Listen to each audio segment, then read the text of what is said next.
Welcome back to Here's Next Door. Thank you all for joining us today. Today we are in Mexico. No, not that Mexico. Mexico, New York. We're going to be doing a station rigs on a brand new pumper tanker. So let's go take a look.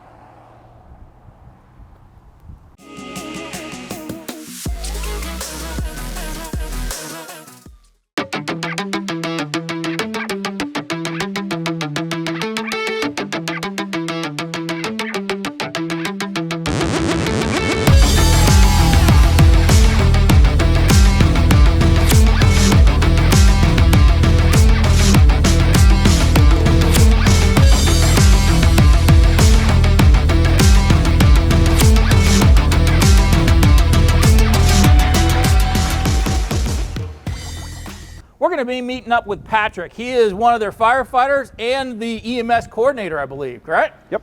Thank you for inviting us out, Patrick. We appreciate you, asking us to come. It's been a while. You and I have been communicating for 6 months, almost a year now, in order to come up here, and it's absolutely beautiful. As I'm coming up here, the countryside, coming up 81 was absolutely gorgeous. So It's a nice town. It's great to finally get you up here. all right. So you have a brand new tanker pumper. Yep. And we want to take a look at it. Can you show us around? Yep.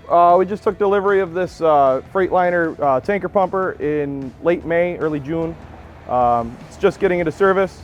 Doesn't quite have everything on it yet? Nope. Doesn't have quite everything yet. Okay. But, All right. It's serviceable. Yeah. So. All right, well, let's start in the driver's seat and tell Okay. me what you got inside.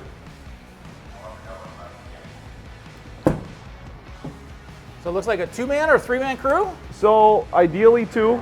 You can fit 3 if you need to. If you need to get that extra guy to the fire or whatever you need to go to. Real basic cab though. No SEBA up there. Okay. They are in a compartment elsewhere for comfortability purposes. Yeah, it's a nice tall rig too. It is. Is it difficult to drive? Have you had a chance to drive it yet? This one, from what I've been told, isn't too bad to drive yet. Okay. Brakes a lot easier than our old one. Yeah. It's replacing a 1999 Freightliner as okay. well. So it was well needed. Yeah, it's pretty simple. You just got to remember you got 2,000 gallons of water behind you. Yeah. So you got to take your time around the turns and braking. Yep. All right, let's go around the cabinets and tell me what you got inside. So this is a tanker pumper. So right off the bat, we got our pump. It is a 1750 gallon per minute pump. Yep. So you can flow a lot of water. It's bigger than some departments' engines. Okay. So we can do anything we need to, whether it be if for some reason we don't have the manpower, you can make this your first do. It's got 2 cross lays. Is it ideal? No, but manpower shortages are a thing Now, lately. you are a full volunteer company here, right? You Yes. don't have people on station, 24 hours a Nope. day like a lot of the things. You are the quintessential volunteer fire company across America. You guys respond to the station or to the scene? Ideally, everybody comes here. If anybody goes to the scene, it's our 3 chiefs, or one of the 3 chiefs. Everybody comes here, get their gear, get on whatever apparatus we need for the call, and they'll go over to the scene. We've got 42 square miles, so it's large, but not large enough you can't get to the station. Okay. So. Do you have a lot of waterways that you'll need to draft from? Are you hydrated? We are mostly hydrated now. Okay. It's been a process to get that way. There are still a lot of areas where the tanker is still necessary, whether it be you need large amounts of water that the water system can't supply it, like if you're using some kind of elevated master stream, something like that, or just say it doesn't work. So Okay. sometimes it happens, especially in the winter up here, things get frozen. Awesome. So Yeah, this is great to have a pumper and a tanker. A lot of times they come in with just the tankers and they have to use just the dump tanks and stuff like that. You have the capabilities to do both. So that's a good way to do that, especially with a volunteer company. Yep. Our old one didn't have a pump on it, so it's definitely an upgrade. Yeah, awesome. Okay. And then the back cabinets here. Now, obviously, you guys have not stocked this completely yet. You just got it into service. Yes. It's pretty new. So right now we've got bare bones to make it work. Okay. 2 SCBA. So if you do have those 2 guys, they can do whatever they need to do, whether it be a car fire, house fire, anything like that. Right. I do have a set of irons, so again, you can go to work. Right. Or even worst case scenario, if you're at a draft site and you need to get through some ice to draft some water. Yeah, we are more north than where I come from. So you're going to have to, get through that snow and ice. You guys had a pretty major storm just last year come through here. Yep, we've had quite a few major storms. I know back in 2007, it was 12 feet in 5 days. Wow. So wow. Yeah, we don't see that in Pennsylvania. No. All right, and then up here you have your drafting hose, right? Yep. What's behind this? So behind this cover is a porta tank. A lot of different terms for them. That's typically what we'll call it. Yeah. Porta pond also. This will fold down. You can pull it out, set it up real quick. Okay. And then on top you've got some hard suction. Okay. So we do have one on each side. Oh, you have one on each side? Yep. That's actually pretty unique. Many of the tankers that we saw usually come with one. Sometimes they're stored low. I've seen a couple stored on the side, but it's only one tank. Mm-hmm. Why do you feel like you needed two tanks? We can have twice as much water ready there to go in case we need to. Do you participate in kind of a tanker task force for your community? Or our county does have a tanker task force that is set up. Okay. Fortunately, it doesn't get used a ton. Well, that's good. You have hydrants. It's more for your real big fires. Each call you get for a fire, you get the automatic mutual aid, and each one typically brings a tanker. Yep. It's when you get to the real extended, you'll get a different battalion's tankers to supplement what you need to do. Okay. So that's when you're running maybe like 10 tankers or so. They're right. So now when I drove into the village here, like I said, it was absolutely beautiful, but it's kind of a smaller village. Are you more rural? Are you more suburban? Are you more, what do you guys hear specifically? We've got a little bit of everything. Okay. So Mexico was originally founded in the 1700s. So our infrastructure is also from the 1700s. You might find the occasional water main that's still made out of wood. Okay. So again, tanker can be a great friend. But we've got a little bit of everything from your residential to in town where we've got the block system, to going out where we've got Amish. You've got some industrial. We've got Grandma Brown baked beans right here. Hopefully they get back up and running right now. But we've got quite a bit like that. So yeah, if you get a nice big barn fire or hay bales going off, you're going to need that whole force to take care of that. Okay. Working our way back, we got underneath the wells here. So the wheel wells, we've got some chocks to chock the wheel. Yep. So spare cylinders. Now, are you guys running the MSA? You running Scott's? We're running the MSA G1. Okay. We got those, I want to say 2018, 2019-ish. Yeah, yeah. We finally upgraded from the old Firehawks, the MSA Firehawks. Yeah, yeah. Nice service there. Yep. And then the last compartment just has, some flares, a small fire extinguisher that DOT requires. Sure. Eventually we'll have like a med bag and things like that. Okay. It's not primary for EMS calls, but it's still one of those nice to have at a draft site. Right. Or if you're coming back from something, hey, you got an EMT with you, you can hit this EMS call. Yeah, it's always nice to have some kind of EMS equipment on your vehicle because you may go down or your partner may go down and you want to have that available.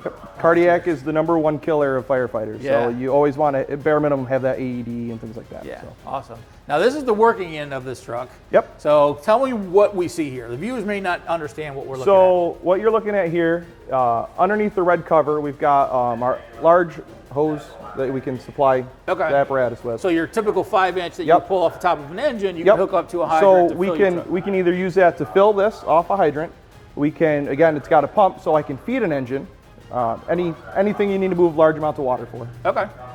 This silver diamond plate here has a booster reel. Okay. So again, like I said, with manpower shortages, if I got 3 guys for a car fire, I got 2,000 gallons, put that out with a booster reel. Should be able to put most car fires out. Oh yeah. Maybe not the new electric batteries, but most of the fires you can put out. We've got our fills here, so you can just fill it up real quick. Okay. And your dump. So this will move, so you can put it to your porta tank. It also extends out. Extends out, right. How quickly can you dump that tank into a porta tank?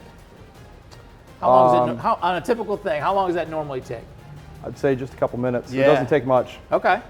So. Yeah, that's a lot of water moving in a quick amount of time to fill up these porta tanks. I like the fact, and you have a very large step for safety, and you have 2 ladders to get up top. Many times they either have just the steps going up the back of these, and they have a small bumper, but you guys are also thinking about safety of getting your officers or your firefighters to get up there and take care of business. So I like seeing that. All right, working our way around here. This is the other porta tank you talked about? The other porta tank, some more hard suction. Okay, and that's the same thing. It comes down and then... It's all electric, so it can lower right down. Okay. This compartment, again, it's pretty new, so we've just got a gated Y at the moment. A couple appliances will fit in there. Perfect. Plenty of space. Got some fire extinguishers. Okay. Dry chem, water cans. Yep. I assume probably some more it's more storage for more stuff, but it's currently empty. Okay. So I'm sure that'll get filled up as the time goes along. Yep. So we've got hose, whether it be to fill quick off a hydrant that you're right next to. Okay. Say you don't need to do it super quick. You can do it with, we got 3-inch in here. Right. You can supply anybody, again, anything you use hose for. Okay. So the one question that I have at this moment in time is you have 2,000 gallons of water on this truck. Yep. And maybe you go to a fire, you use that. Where do you fill it up at? Do you go on the pump panel? Do you fill up top? And do you have to use a hydrant?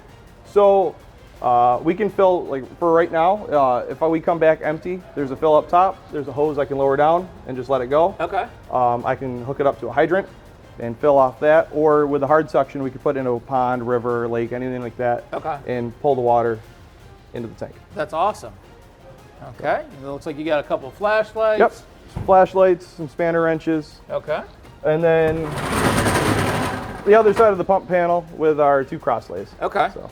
Now these cross lays look like they slide out, so you can pack them in there. This is an entire tray that pulls right out, so you can load it right here on the ground, pick it up, put it right in there. That's a good way to do that. I think we saw that in Michigan. It was our first time seeing that, where it's a nice easy pack. They pick it up and just kind of load it in. Our rescue pumper is the same way as well, except that is 3 cross lays. Okay. So. Okay. Yeah. I would definitely take this truck out first. It's a pretty truck. It's a nice big truck. It's got everything that you need to make that initial hit, and pretty much any fire. Yeah, you can do a lot with it for being a tanker. Okay. But I mean, ideally, it's not going to be the first out, but sure, I get that. Daytime at noon, a lot of guys are at work. Right. So. Okay. So tell me a little bit more about your station here. Where are we located in New York? And tell me about the station's history just a little bit. So we're in Mexico, New York, which is about 45 minutes north of Syracuse, which is right in the middle of New York. Oswego County is, as I described with how Mexico is, it's all a mix. Yep. You got your Amish, you got industrial, you've got a little bit of everything. With Mexico itself, the history, like I said, was founded in the 1700s, the town was. The department was founded in 1852. Okay. Was officially put together by the village, and then it just grew from there. We're tied for the one of the oldest volunteer departments in the county. There were 2 others founded the same year. Okay. Pulaski, just north of us, and Phoenix, which is on the border of Oswego and Onondaga counties. Okay. So the only 2 departments that are older is the city of Oswego and city of Fulton, which are both career departments. Okay. So. Now you said you're all volunteer. So what's your profession? What do you normally do? So I work for the sheriff's office. I'm a corrections officer, so I work in the jail. Okay. But we've got people that do everything from construction to they work EMS on the ambulance. We've got one that's in nursing school. We've got a bunch of retired guys. You got boat mechanics, everything. So. And that's exactly what it's all about when we talk about fire departments across America. It's everybody chipping in, everybody from their community helping out and volunteering their time to make sure that people are safe. So I really appreciate you doing that. If someone's watching this video right now and they're not involved at this moment in time, how do they become involved with your company? So you can get involved right now. Our application is not online. We're working to move into the 21st century with that, but it is still all paper.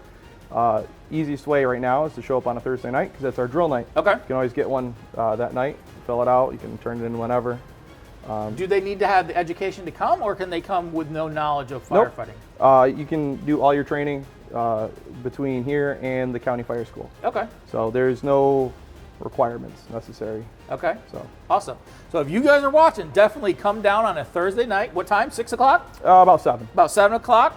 Talk to the guys, take a look at what they're doing. Drill nights, they pull out the apparatus, they check all their equipment, they do maybe even flow water on a drill night. You can watch that, and then you can become part of the service here too. Now, what I understood when I was kind of researching you a little bit, kind of Facebook stalking you, you are not just the first generation. You have a couple generations of family, correct? We've got several families that are multi-generational. generation. Yeah. There's some people that, this is the first generation for their family. They want to do something, which is great.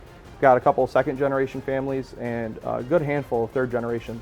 Our current chief, his dad is also a member who's a former chief, and his grandfather, who's now passed away, but he was a member as well. That's awesome. So when you guys join and become a part of this, you become part of that family. So definitely make your way on down. So once again, Patrick, this was, remind me what year, what make, what model? It's a 2023 Freightliner. It was all put together by Toyne. Okay. All right. Well, thank you for showing us around. We really appreciate it. Once again, this was Heroes Next Door doing a station rigs with Mexico, New York. We're taking a look at their brand new tanker pumper. Thank you all for watching. But before we end, hit subscribe, hit notification, and keep hitting those like buttons. We really appreciate it. Make sure to share the video, and we'll see you again next week.